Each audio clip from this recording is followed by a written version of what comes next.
light within my heart, light within my thoughts, light within my words.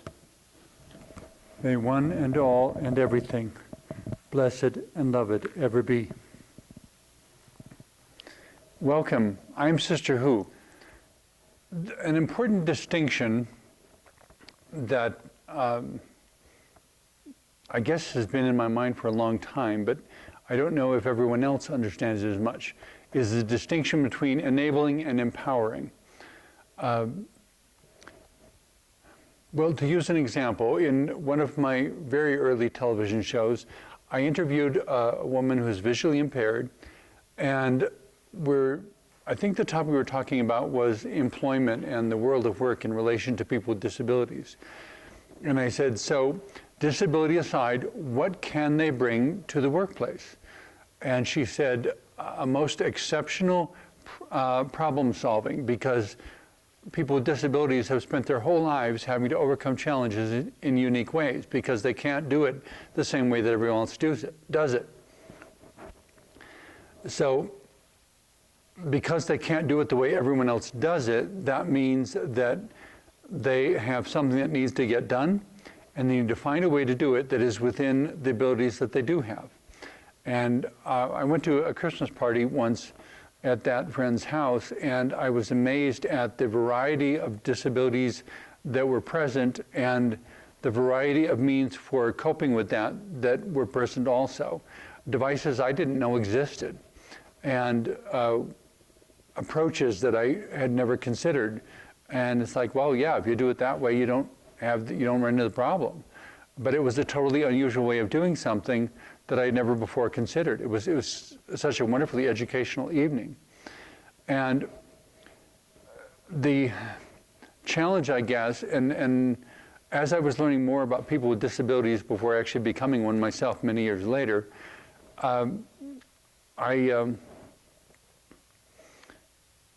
I was trying to be helpful to another person with a disability and describing all of this and how it was going, describing all this to my friend. And I said, you know, when it comes down to it, you never get to deal with anyone with a single disability. Everyone has at least two, because they have the disability itself, and then they have all the thinking and expectations around that disability. Not always a social stigma, but the way that everyone expects them to be because of having that disability. That, you know, this generalized expectation that everyone with a visual impairment carries a white cane, or that everyone who has a hearing impairment knows sign language, and which isn't true. And you know, bridging to a totally different example, it's kind of the supposition some people have that everybody in Colorado knows how to ski, and they don't, and so on. They're these broad generalizations that people associate with categories.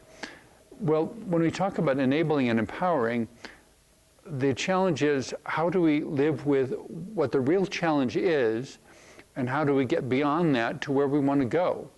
And what is generally empowering, and what is actually just enabling the current situation? It's as if people with disabilities are not supposed to progress beyond a certain point. And once they reach that point, they're supposed to stop. And if they don't stop, they run into resistance from others, because they're supposed to be behaving this way.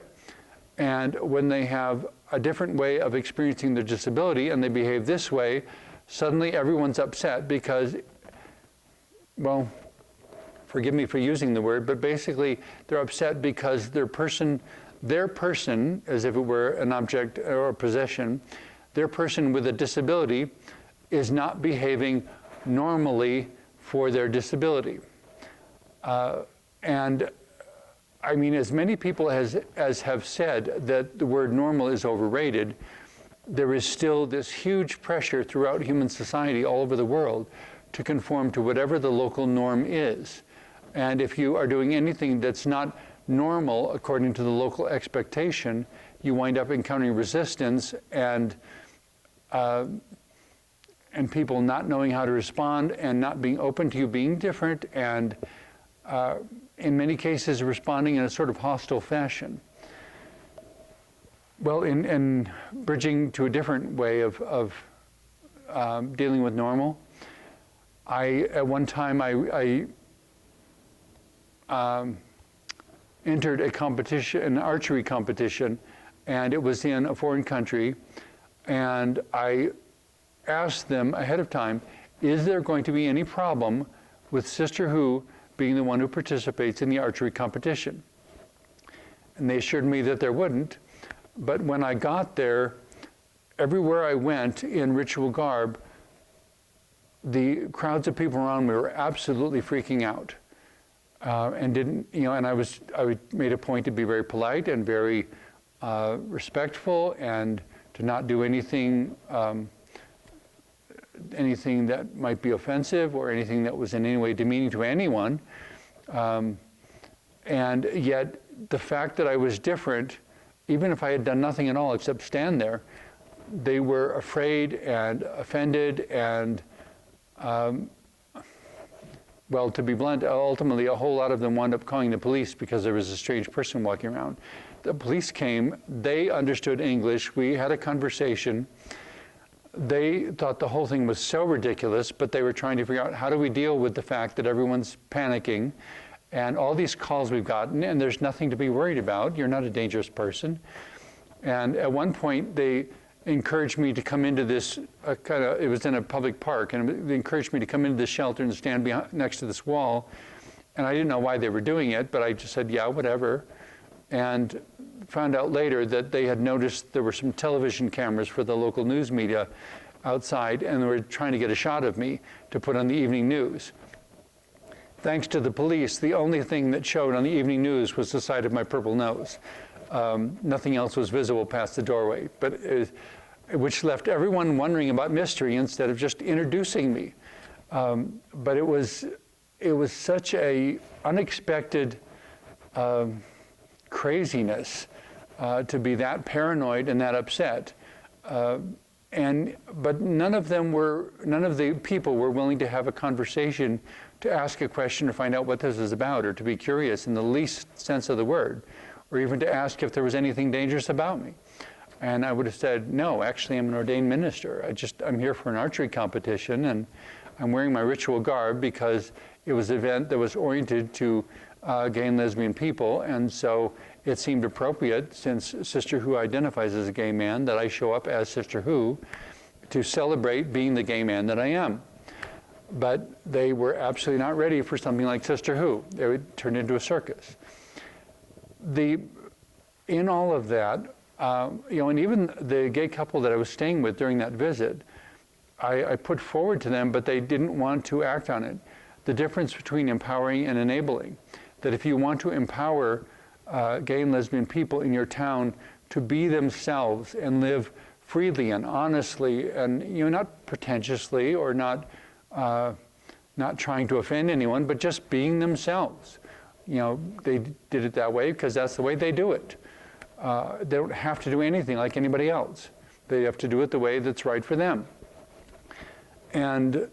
But everything I was finding in that town was enabling the paranoia and the fear and the confusion, that essentially everything had to stay in this narrow little definition because that was all they were accustomed to. That was all that they could tolerate without becoming too anxious to function. And the more they enabled, essentially they were enabling that limitation by keeping everything within that, instead of empowering themselves to deal with greater diversity by having more diverse examples present in perhaps controlled sorts of ways. Maybe they could have had a presentation in a public park on a particular Sunday where a transgender person would stand up and talk about what it was like to be transgender, what it was like to be a trans man, what it was like to be a trans woman, what it was like to be a lesbian, what it's like to be a gay man, what it's like to be bisexual, where you really do have the ability to include all of it and don't feel a need to go one way or the other. And you've got people who are heterosexual insisting that you're not like us, and you've got gay and lesbian people insisting you're not like us. And And of course, in the middle would be Sister Who saying, all you have to do is be like yourself. You don't have to be like anybody. Just learn how to be honest and to be open and to be yourself, because only by being yourself are we going to get beyond where we currently are, and are we going to appreciate all the wonderful things you have to offer. But enabling is about allowing the problem to continue instead of moving toward a solution. In terms of community, one of the best books I've ever read on community was the book The Different Drum by Scott Peck, the same author who wrote The Road Less Traveled. The subtitle of The Different Drum is Community Making and Peace, and it is the most incredible book on community that I've ever found. It's so dense, everything you ever wanted to know about community, what makes it, what breaks it, what its normal cycle is, what it looks like, what it doesn't look like. It's a wonderful book if you want to understand community as fully as possible. But there's a quote in there that I used in some of my doctoral writing that I wish everybody understood and recognized. And that was when the author said, the signature quality of pseudo-community is conflict avoidance. The signature quality of true community is conflict resolution.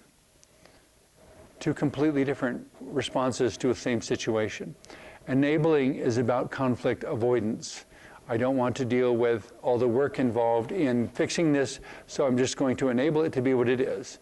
That would be like saying there's some kind of mess in the middle of the floor.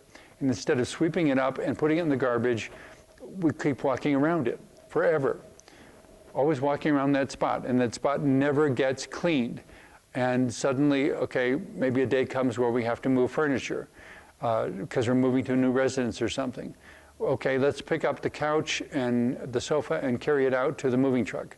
Well, we can't do that without crossing that spot of floor. Well, we can't cross that spot of floor. That's where the dirt is that we don't disturb. And so it becomes this bizarre situation where you can't deal with what you need to, you can't do what you need to do because you're enabling this pile of dirt that could have been swept up and thrown away a long time ago. In a similar sort of way, one of the first social phenomena, I guess, where the term enabler came up or was created was in families and individuals dealing with alcoholism.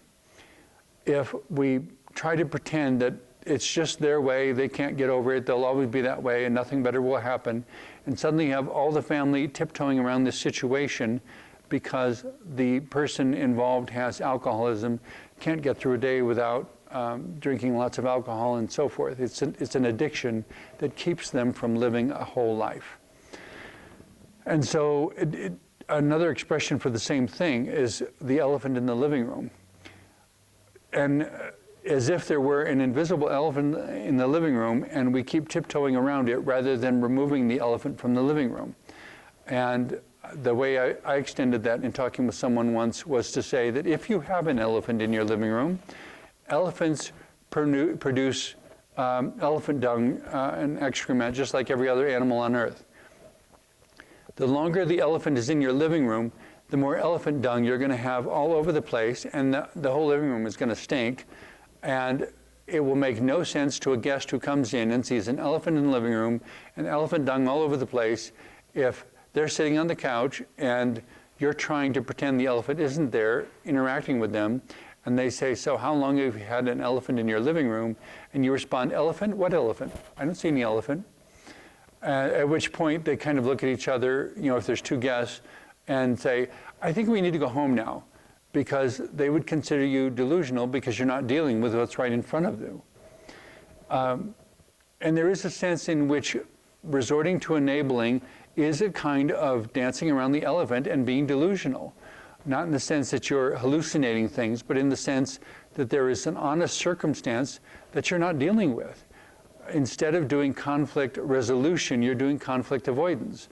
And all the relationships that you have that are impacted by an elephant in your living room begin to suffer because they cannot move toward empowerment because you're stuck dealing with enabling, whatever the situation is. And so that's where, when I was in theological school, I had a class on that was in the pastoral counseling section, and it was about addictions and so forth. And I read over the chapter we're supposed to read, and at the beginning of the discussion, I just kind of said, so basically every addiction I've studied, or every addiction mentioned in the book, it's always about running away from some point of truth, something that is so challenging in your life that you can't deal with it, so you try to hide behind an addiction. Something that is so difficult to deal with that you'd rather be totally drunk on alcohol and not think about it, or totally high on drugs and not think about it. But the problem, of course, is when you come down from those experiences, the problem is still there. It hasn't been resolved.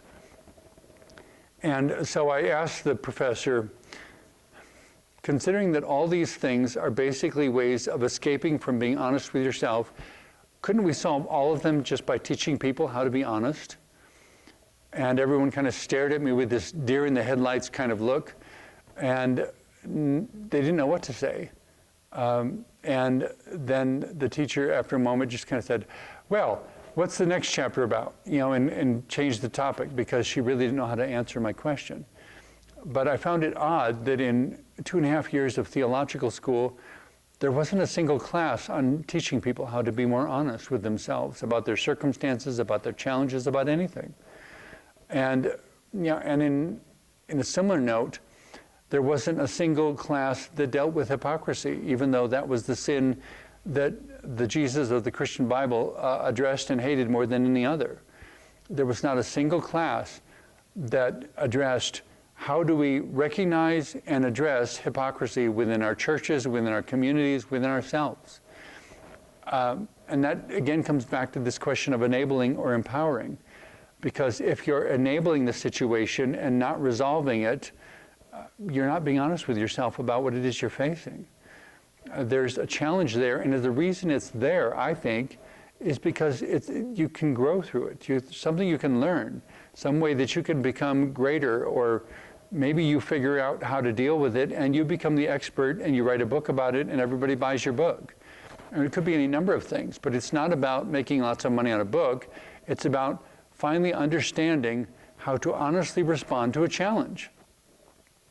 Enabling is specifically about being dishonest and not changing the problem from what it is, but encouraging a sort of stagnation and death instead of embracing life and pursuing its greatest possibilities. And so there are a lot of times where I have to stop and do self-reflection as well, and look in the mirror and say, and ask myself, am I enabling the situation, or am I actually moving toward a solution?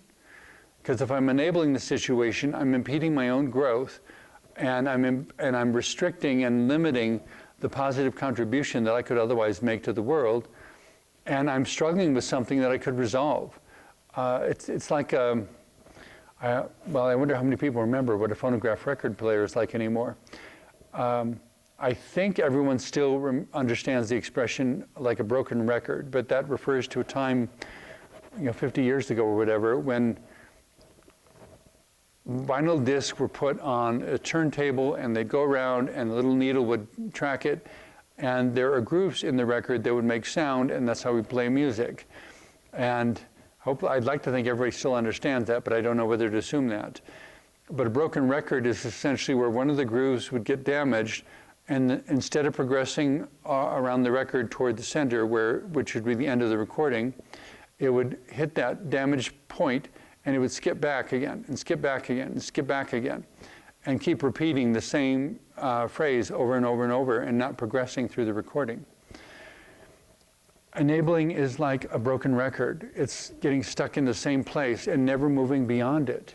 Empowering is figuring out how we either fix the record or move beyond the damaged part or something so that life can go on. And sometimes it takes a while because it's not always easy. Sometimes it takes some meditation, some quietness, some withdrawing from the world and working on it.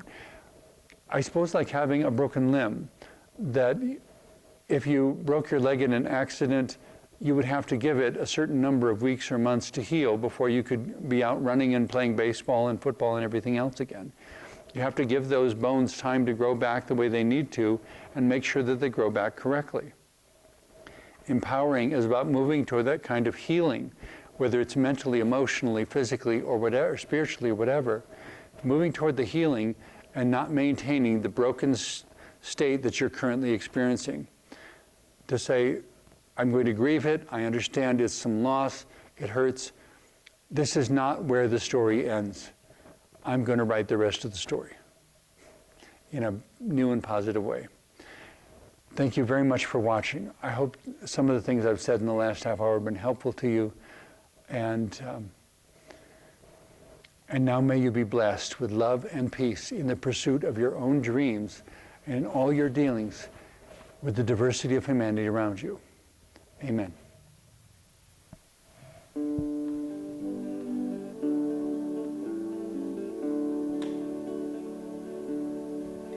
When I close my eyes to see, I always find you there. When I look at what's around, it gives me quite a scare. But your hand upon my shoulder and your smile within my view always helps me to remember the dream that still comes true. All along the way, your smile is on my mind.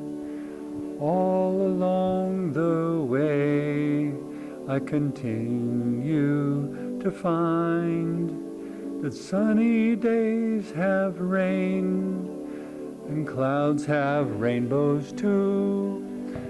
And somewhere in between, there's me and you. When years have passed me by, and I've nothing left to give, when friends have come and gone, and history's where we live, when the phone no longer rings, and letters don't come at all, you'll still be what I'm thinking, and perhaps you'll hear me call. All along the way, your smile is on my mind.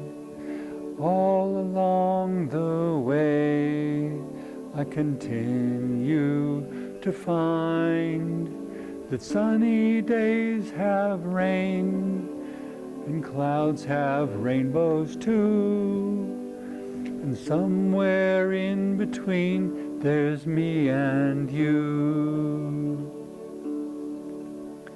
Was all this meant to be? Did it make me who I am? Did I learn all that I could? Do I finally understand? Can my growth into the person whom I am today help me to at last give thanks for each moment on the way? All along the way, your smile is on my mind. All along the way, I continue to find that sunny days have rain and clouds have rainbows too, and somewhere in between there's me and you. And somewhere in between there's me and you. And through all and everything there's me and you.